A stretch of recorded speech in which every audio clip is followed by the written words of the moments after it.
pergunta que os brasileiros fazem para os haitianos no dia a dia que nos incomoda, parte 2. Como vocês podem ver nesse comentário aqui, eles perguntam se a gente come, se a gente passa fome, se a gente tem praia, etc. Então, a pergunta se lá tem comida ou se a gente passa fome, eu faço questão de responder.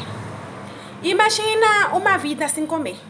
Ou, digamos, melhor, vocês acham que a gente vive por milagre? A gente está vivendo no tempo de graça, a gente se alimenta assim, por milagre de Deus.